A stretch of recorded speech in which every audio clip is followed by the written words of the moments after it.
When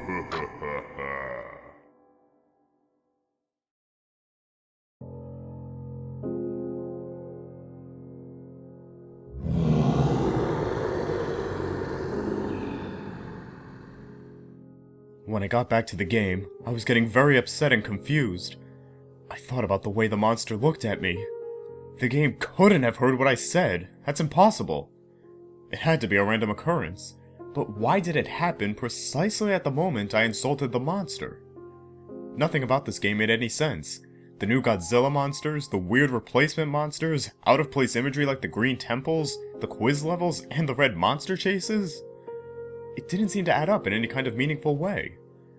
If it was a prank, it wasn't funny in any way I could understand, and they clearly put far too much effort into it. If they were trying to make a genuine sequel with new Godzilla monsters, then why did they add everything else? Maybe it was some kind of art experiment? Some group project made by a bunch of really talented and crazy people, and then they lost the cartridge somehow? Or maybe they intended for some random person to find it? It was all just fruitless guessing. As far as I could tell, there was only one way to figure out what the deal with this game was. To play it through to the end. Maybe, just maybe, there would be something in the credits, an explanation by the creators as to why they made this. Or it could be something much more cryptic and strange. Maybe even something horrifying. Before I got a good look at the dementia board, I considered replaying Trance to see if the red monster would look at me again. But I decided against it. I wanted to keep moving forward. I was also somewhat worried that backtracking might cause the game to become even more strange. The dementia board music sounded a lot like the Saturn music, except it was slowed down and played with a piano-sounding instrument. Like most of these new map themes, it had a dangerous, suspenseful feel. While listening to the music, I looked at the dementia board. There were 4 boss monsters this time. Space Godzilla, Manda, Gigan, and Baragon. I was surprised that there were 2 new Toho monsters this time, but the best surprise was still to come. I began with the quiz level. Here's another list of results in the same format as the last one. Can you swim? Yes. Happy. Do you like fish? Yes. Sick. Can penguins fly? No. Sad. Can it spin in all directions? There was no clarification of what Face meant by it, so I just guessed. No. Surprised. Do you breathe oxygen? Yes. Weird face number 8. Does it taste good when you bite a woman? I don't know who came up with this question, but I really hope they're getting mental help. No. Annoyed. Is it night where you are? Yes. Weird face number 6. Do you like cats? Yes. Confused. Is water wet? Yes. Angry. Have you ever broken a bone? No. Happy. Do you like your job? Yes. Hurt. Would you like a new monster? Yes. Weird face number 11. I wasn't entirely sure at the time what Face meant by new monster, but I couldn't resist answering yes, just to see what would happen. The result was mind-blowing.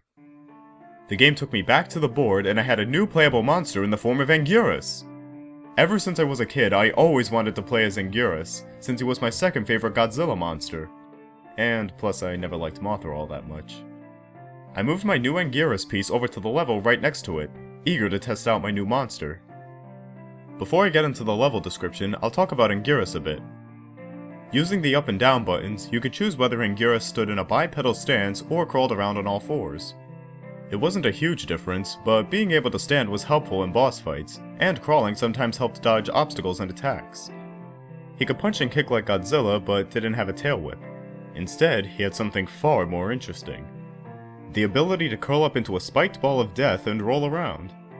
You could still take damage, but not as much.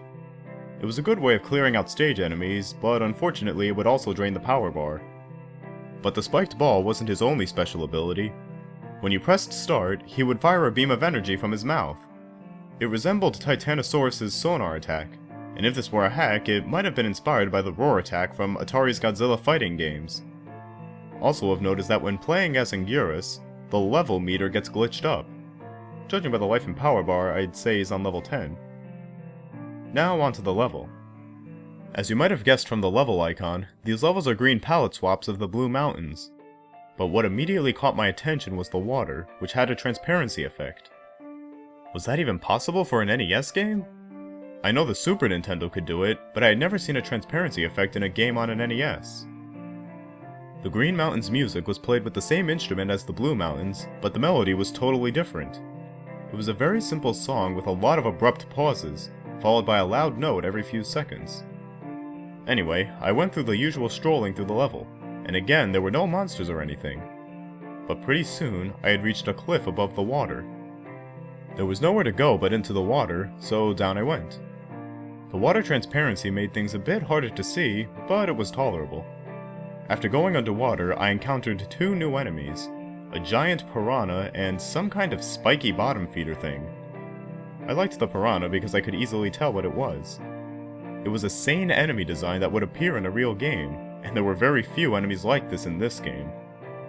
They didn't take many hits to kill, but they were quite annoying. They could considerably trim down your life if they got close enough, and they also tended to travel in packs. As for the bottom feeders, they were easy to deal with. They swam along the bottom of the screen towards me, and were easily crushed with the roll attack or just jumped over. After I beat that level, I moved Godzilla onto the blue castle icon. I started the level and got a title screen, with the text, "Unforgiving Cold." The level itself looked like a castle dungeon made of blue bricks, with rows of identical white statue faces on the walls. These statue faces had a permanent look of horror. There was also some flickering gray static, which didn't really obscure my vision, but it added to the very unsettling mood of this level. The music was a 12-second loop of a low-pitched choir vocalizing, which sounded very familiar to me. There weren't any enemies, but these were some of the longest levels in the game. I only played one level, but it took 7 minutes to complete. I didn't want to admit it to myself at the time, but I realized something while playing the Blue Castle level. This game has the power to make the player feel certain things. I don't mean in the sense that you get irritated playing a crappy game, or get unnerved by something scary in a game. What I mean is that certain events in this game can instantly make you start feeling something. I know, that sounds completely insane. I don't blame you for not believing me. I wouldn't believe any of this either if I didn't play the game myself. But there is something very, very wrong with this game, and I still don't know how to explain it. Then it was time to fight Baragon's replacement. Although Baragon was originally the smallest monster in the game, his replacement was the largest. It was so tall, in fact, that the ground was noticeably lowered, and not Baragon's head still barely avoided collision with the bar at the top of the screen. And he was just as frighteningly bizarre as he was huge. You may be wondering how he attacks without arms. Well, he has the most powerful kick in the game, but his other fighting technique is much stranger. First, he blasts a cloudy breath of pixels at you, which causes you to freeze. Then he walks back to the right corner of the screen and extends a huge Gatling gun from his abdomen. That might seem amusing to you, but it certainly wasn't to me when I was playing the game. This attack was almost as annoying as Gigan's Saw, and not Baragon could have been unbeatable if he used it consistently. Thankfully, he only did it twice while I was fighting him. Once I unfroze, I was able to run up and start damaging the gun, which did extra damage to him. This helped me destroy him, and then it was time to play the third level type. I decided I was going to use Anguirus to fight Manda and Gigan, and then fight Space Godzilla as Godzilla. It was only fitting. Before getting into the battles, I'll describe the third level type, the Arctic. The Arctic is exactly what you'd guess from the name, an icy tundra with a few watery segments. The music reminded me a bit of Northern Hemispheres from Donkey Kong Country in 8-bit form. A very dangerous sounding song, it made me think about being trapped in a tundra and freezing to death. There were two new enemies in this stage. The first was a creature frozen in a block of ice. They blocked my way and I had to use a heat beam to thaw them out of the ice. They looked a bit like a smaller version of Nakizora, only without the eye. When freed, they did a strange crawling move and then pushed me backwards. It didn't cause any damage, but it was a bit annoying. After dealing with the Iceman, I kept walking for a minute or two and came upon a water segment. Here I met the other new enemy, a little thing I call Spike Walker. They walked towards me and exploded randomly, or instantly if I attacked them, sending spikes in every direction. The spikes didn't do much damage, but they did get me dangerously close to falling into a pit a few times. Oh, speaking of pits, down into the water, the game had a platformer element. Bottomless pits. There weren't any of these in the original game, since it was strictly an action game, but the pits were a neat addition. After getting back on land, I encountered a very unexpected mini-boss. Maguma, the Walrus Kaiju. I know this game had some obscure monsters to begin with, but wow! Not that I'm complaining, it was a pretty cool cameo for an unappreciated kaiju. Maguma's fighting tactics were very simple. He had a freeze beam, and he could charge into me. It wasn't very challenging, but it was certainly more entertaining than the Matango mini-boss in the original game. One really interesting thing about Maguma is that he didn't die when I defeated him. He turned tail and retreated. It was the first time I had ever seen an enemy monster change direction, let alone retreat. I tried to chase after him, but he disappeared after I got into the water. Poor bastard. And that does it for the Arctic. I'll talk about the Manda fight next. Manda was a fairly crafty opponent. When he realized one tactic was ineffective, he would immediately change to a different one. Manda used quite a few tricks, like spitting fire, biting, and the most irritating of all, constricting. It didn't mercilessly drain my life down like Gigan's cutter, but it was by far Manda's strongest attack. One last thing to note, that I found pretty cool, was that the Atragon showed up during the fight to help me out. Manda crushed it with ease, but it was still cool. After I slayed Manda, I played through an Arctic level for health power-ups, and then it was on to Gigan's replacement. I was confused when the fight started because there was nothing there. I thought this was going to be like the Titanosaurus fight in Pathos, but just about the time it would have been going back to the map, a piranha appeared on screen. But it wasn't there for long. As soon as it appeared, the speakers emitted an ear-splitting screech, and Gigan flew in and ripped the poor fish into pieces. Well, that's one way to get the player on their toes. That abrupt entrance scared the hell out of me and got my adrenaline rushing. Which in retrospect was a good thing, because Gigan was one of the fastest, most unrelenting opponents in the game. Gigan was tough, but my new skills with Anguirus helped to even the score. This was still an incredibly intense fight. Gigan's attacks consisted of some kind of blood laser he spewed from his mouth, and a downward slash. I was expecting some hellish variant of the buzzsaw attack, but thankfully there didn't seem to be one. The howl attack was invaluable in defeating him. I would have taken more screen caps of the fight, but I really had to concentrate. After that, there was just one monster left to take down. Space Godzilla. As mentioned earlier, I fought him as Godzilla. Space Godzilla's fighting technique was rather frustrating, but admittedly a very clever idea. Space Godzilla would use his energy to create two flying crystals, which would reach the ground and become crystal spires. These spires not only blocked me from reaching Space Godzilla, but it also allowed him to constantly recharge to full energy, and blast me with a deadly, fully charged Corona beam until I broke the spires.